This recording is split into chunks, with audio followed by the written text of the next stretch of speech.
It's the idea of a DVM versus an MD. The medical doctor in our country makes money when you walk through their door. And so when something's wrong, you go to the doctor makes money. So it's a reactive approach. Okay? Now, it was pointed out here in the back that with the veterinarian, especially in the farm animal strategy, what would happen to a veterinarian if they waited until the cows were sick and the milk was contaminated at the dairy before the vets got involved? They'd lose all their money. They'd lose all their money, right? The farmers would do what to those vets? They'd give them the boot, wouldn't they? Literally, we're talking cowboys, right? So they'd give them the boot, okay? So with regards to veterinary science, especially if you're taking care of a huge farm, right? You got a whole herd of beef cattle or dairy cattle or chickens or whatever it is, your job is to make sure the bad doesn't happen. So the vets have a very, very big incentive to prevent,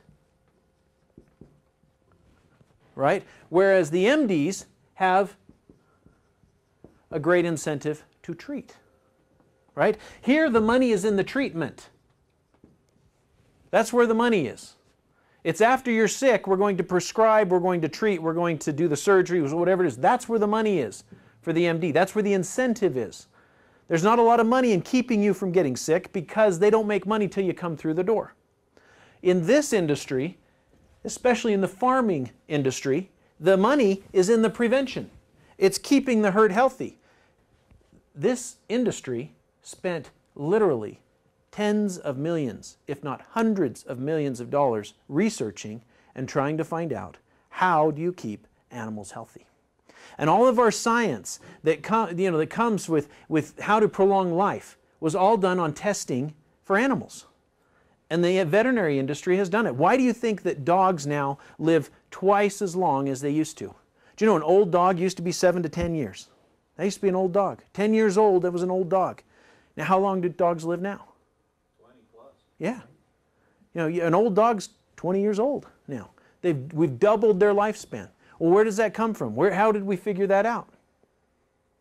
It's that prepackaged food. Dr. Wallach talks about eliminating 900 diseases in the animal industry through the use of prepackaged food, making sure the animals get a perfect diet. Now, it's very easy to do that with animals because you can keep them in a pen or a cage or whatever it is, and you control what food goes in, and you control the inputs, you can control the outputs, right? With humans, it's a little bit different, right? Because if I take one of you and I say, okay, Gene, this is all you get to eat, all right? And I give him his prepackaged diet, and Gene goes out the door, and he's driving down the street. Now, he doesn't do this because he's a healthy bodybuilder, but let's suppose he's one of us, and he sees these golden arches. And what happens? Right? And that prepackaged food finds itself in the back seat, and we're ordering off the menu. Okay? So it's very, very hard to control what we eat. And that's why vitamins and minerals and things that are the food for animals, for us, what do we call them? Supplements. Okay? So for humans, we supplement our diet. Whereas for animals, we actually make it their meal. We make sure their meal has all the vitamins and minerals and nutrients, all the essential nutrients. And that's where this term comes from, essential nutrients. Okay? Dr. Wallach identified that there are essential nutrients for every single type of animal out there. Lions, tigers, bears, oh my, whatever it is, there is a list of essential nutrients. And what's an essential nutrient? Well, there's two things that have to be met. One is that it's a nutrient the body can't produce. Okay, so there's no way that that body on its own is going to generate that nutrient. They have to consume it. And then the second reason, the second item is that if they don't get it, they get sick. If they're deficient in it, it's directly linked to a disease. So if there's a nutrient out there that meets those two criteria, we would call it essential. And the veterinary industry created a whole list for each different animal, what's essential. And Dr. Wallach said, wow, hey, this is cool. We can prevent and reverse diseases in animals by making sure they have all known essential nutrients. Well, if this works for animals, shouldn't it work for people? That was his philosophy. And so he went to work putting together a list of essential nutrients for humans. And based on all the research, did you know that there are 90 known essential nutrients for humans. Have you ever heard that from anyone else other than Dr. Wallach? No, no one else talks about it, right? It's something that makes us very unique. As Dr. Wallach says, we know there are 90 essential nutrients. So let's make sure that everybody gets them.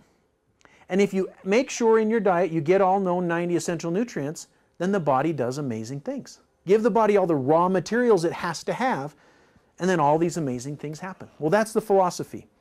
And that's basically what he did. When no one would listen to him, he went and got licensed in the state of Oregon to practice medicine, hung up a shingle, and started treating his human patients like animals and giving them animal formulas. And he didn't have the fantastic products that we have now that taste good, that are easy to take. He was literally using horse pills and calf pellets. Okay, and these people were taking 30 big horse tablets 3 times a day. But the people got better. They got so much better that they would talk to their friends and they'd say, hey, if you're not happy with the doctor that you're going to, if you're not getting any better, you ought to go see old Doc Wallach. He'll treat you like a dog, but you'll get better. And that's how his popularity grew. I mean, just, patients after patients after patients. His practice got so large, pretty soon he couldn't keep up with the demand. And his information was so popular, he was asked to come and speak in different locations. And one of those lectures was given in Kansas City, and it was recorded, and that was the lecture that was titled, Dead Doctors Don't Lie. Based on the philosophy, I'm sure you picked this up at his lecture, that average doctor in America lives 20 years shorter of a life than the average American. And so his philosophy is, Dr. Wallach's philosophy is, if you get in a car accident, if you have something traumatic happen to your body, where do you want to go? You want to go here, right? Because you want treatment, right? You need treatment in that case. But when it comes to longevity, when it comes to preventing disease, these guys aren't living the longest in our population. So yeah, if you want to be sewn back up, you want to go here.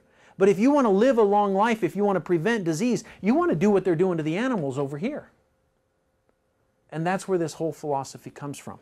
And Dead Doctors Don't Lie was just the title of that lecture that Doc gave years ago back in Kansas City. This quote right here, your need for the 90 essential nutrients expires when your need for oxygen expires. So when you no longer want to breathe, then you can stop consuming 90 essential nutrients. That's really the philosophy. And the idea is that if there's something that's essential, right, it's linked to a disease, our body can't make it, what do we have to do?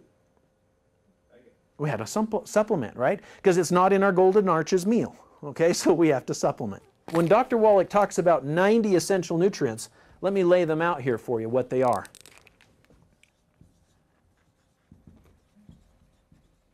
"60 minerals, 16 vitamins, 12 amino acids, and 2 to 3 fatty acids."